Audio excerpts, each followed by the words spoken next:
good evening. Hope this finds you doing well, and hopefully you had a relatively interesting Saturday. I know most Chicagoans are hoping that our weather gets a little bit better, not necessarily so that we can be outside and doing a lot more, but it just would be a little nice to get some sunshine.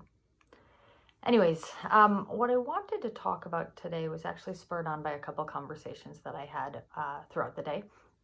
I had 3 people call me on separate occasions, feeling a bit overwhelmed on everything, just with regards to the economy and the jobs and just life in general, feeling a little bit of overwhelmed. And when I was talking through these conversations and really trying to get a sense of where these feelings were coming from, in 2 out of the 3 occasions, it was related back to the news.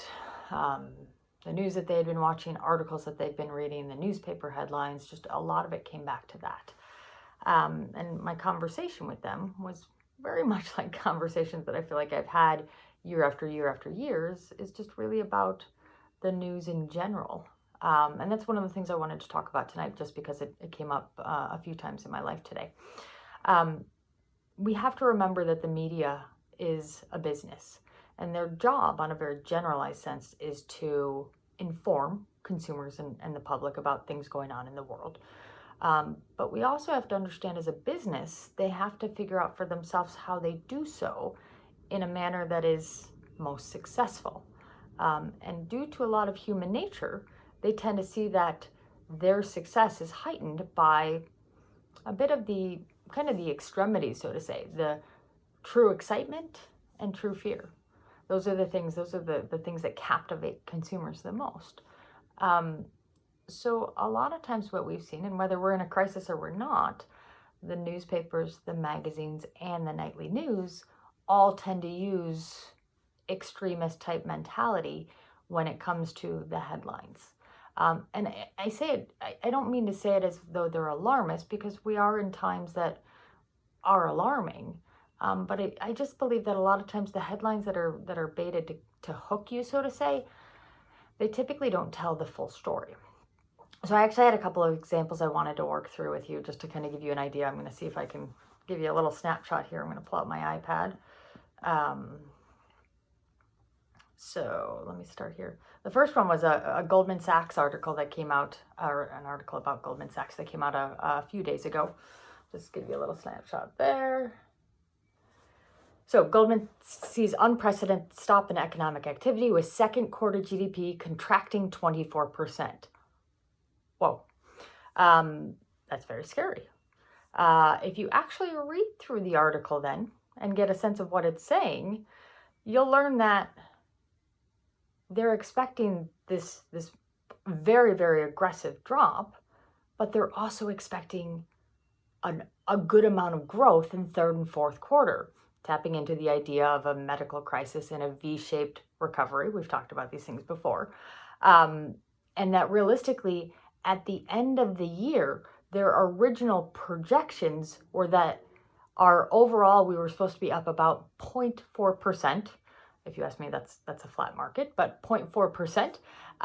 Now, all things considered, with all of these drastic things going on, they're changing their projections to about a negative 3.8, which, of course, we don't want to hear about negative, but in the grand scope of things, that's not very much.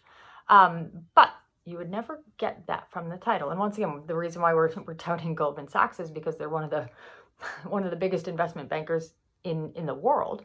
And obviously they manage a tremendous amount of wealth in the country. And I think that's just one of the things that's really important to see, is saying, okay, that title would have never led me to believe that there was a relatively optimistic ending. Let me give you another example of this. Okay, here you go. U.S. job rates may soar to 30%. Okay, so we're saying that the unemployment may go to 30%. You see that, you get nervous, you get fearful. That's a very, very high unemployment number. But if you actually read down, and I'm going to read you this word for word just because I think it's so interesting. This is a planned, organized, partial shutdown of the U.S. economy in the second quarter.